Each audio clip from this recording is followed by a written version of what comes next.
Haunted अलमीरा।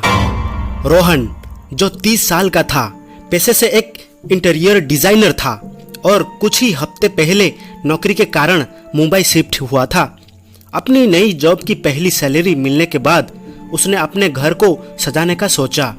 उसे antics का बहुत शौक था, पर उसका बजट ज़्यादा नहीं था, तो उसने सोचा कि वो अभी के लिए एक अच्छी सी एंटिक अलमारी से काम चलाएगा। उसे एक बहुत ही खास एंटिक शॉप के बारे में इंटरनेट से पता चला था। उस शॉप पर पहुंचने के बाद रोहन ने देखा कि वो दुकान बहुत छोटी सी थी। दुकान के दरवाजे के पास ही एक अलमारी पड़ी थी जो बेहद ही पुरानी और खूबसूरत थी। उसके 2 बड़े बड़े दरवाजे थे और वो 3-4 अलग अलग लकड़ियों से बनी हुई थी। जब उसने दुकानदार से बात की तो दुकानदार ने उसे कहा कि अलमारी बेचने के लिए नहीं है, पर रोहन ने बहुत जिद की तो वो दुकानदार मान गया और उसने आधे पैसों में वो अलमारी बेच दी। यहाँ तक कि बिना पैसे लिए उसके घर के अंदर तक उस अलमारी को डिलीवर भी करवा दिया।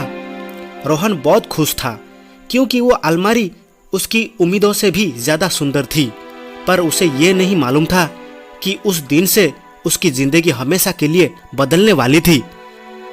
उस रात जब रोहन सो रहा था तो उसकी नींद किसी के बेडरूम के दरवाजे को खटखटाने की आवाज़ से खुली।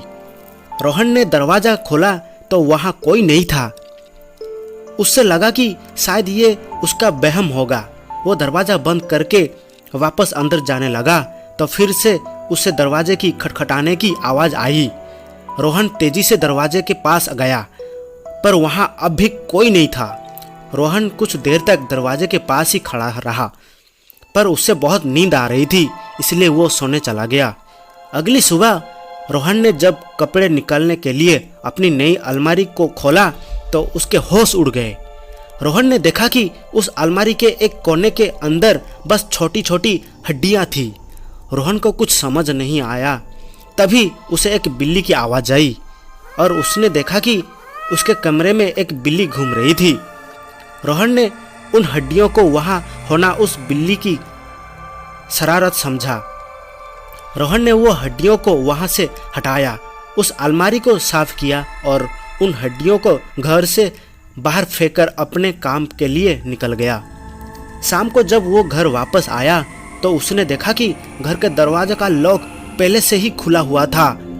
वो जल्दी से घर के अंदर घुसा, पर उसका घर बिल्कुल वैसे ही था जैसा वो छोड़कर गया था।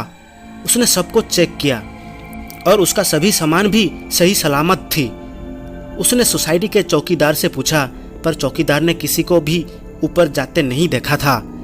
उसे ये बात बहुत अजीब लगी क्योंकि उसे अच्छी तरह याद था कि वो दरवाज़ा लॉक करके गया था, पर अगर कोई उसके घर में घुसा होता तो वो सामने वाले चौकीदार को दिख ही जाता और उसके जरिए रोहन को भी पता चल जाता। रोहन को फिर लगा कि शायद उसी की गलती से दरवाज़ा खुला रह गया होगा। खैर, उस रात थकान के मारे वो बिस्तर पर लेटते ही सो गया। उसकी नींद एक तेज खटखट से खुली, ठीक कल रात जैसे ही खटखट। लेकिन इस बार रोहन को एहसास हुआ कि वो आवाज़ उसके बेडरूम के दरवाजे से नहीं बल्कि उसकी अलमारी से आ रही थी। रोहन ने जैसे ही उस अलमारी का दरवाज़ा खोला, उसने देखा कि अंदर फिर से वही छोटी हड्डियां पड़ी थी। रोहन बहुत कंफ्यूज्ड हो गया। वो कमरे में देखने लगा कि कहीं वो बिल्ली वापस तो नहीं आ गई। इतने में उस अलमारी के अंदर से एक छोटे बच्चे के रोने की आवाज़ आई। उसने अलमारी के आधे बंद दरवाजे से देखा कि अलमारी के नीचे वाले कोने में एक छोटा बच्चा बैठा रो रहा था। उस बच्चे का पूरा शरीर सफ़ेद पड़ा था और आंखें कोयले की तरह काली थी। रोहन उस बच्चे को देखकर सुन पड़ गया था। इससे पहले रोहन कुछ कर पाता, उस बच्चे का हाथ एकदम से अलमारी के बाहर निकला और उन हाथों ने रोहन को पकड़ लिया। तड़पते हुए रोहन ने फौरन उस अलमारी के दरवाजे को बंद किया और अपने घर से बाहर भागा और अपने एक दोस्त के घर रात बिताने चला गया। अगली सुबह वो ऑफिस के बजाय सीधा उस एंटीक शॉप पर गया। रोहन ने अंदर घुसते ही उस दुकानदार का गला पकड़ लिया और उसने पूछने लगा कि उस दुकानदार ने उसको वो अलमारी क्यों बेची थी। रोहन की ऐसी हालत देखकर वो दुकानदार समझ गया था कि उसके साथ रात को क्या हुआ होगा और गुस्से से भरे और डरे हुए रोहन के कुछ करने से पहले वो खुद ही उसको सब कुछ बताने लगा। उस दुकानदार ने रोहन को बताया कि ये अलमारी दरअसल एक ऐसे घर में थी जहां एक आदमी अपने छोटे बेटे के साथ रहता था। उसके बेटे के पैदा होते ही उसकी बीवी चल बसी, जिसके बाद वो आदमी अपना सारा पैसा और समय शराब पीने में बर्बाद करने लगा। शराब पीने के बाद वो आदमी अपना सारा गुस्सा अपने बेटे पर निकलकर उसे अलमारी में बंद कर देता था, क्योंकि वो ये मानता था कि उसका बेटा ही उसकी बीवी की मौत की वजह है। फिर एक दिन ज्यादा शराब पीने के कारण वो अपने बेटे को अलमारी में बंद करके रात भर के लिए भूल गया और अगली सुबह उसने अलमारी का दरवाजा खोला तो उसने देखा कि उसके बेटे की दम घुटने के कारण मौत हो गई थी। कुछ दिन बाद उस आदमी की भी लाश उसी घर से मिली। पुलिस ने उसकी मौत को सुसाइड कहकर केस क्लोज कर दिया और सरकारी ऑक्शन में घर का सारा सामान नीलाम कर दिया और उस एंटीक शॉप के दुकानदार ने वो अलमारी उसी ऑक्शन से नीलामी में खरीदी थी, जिसके बाद उसकी जिंदगी नर्क बन गई थी।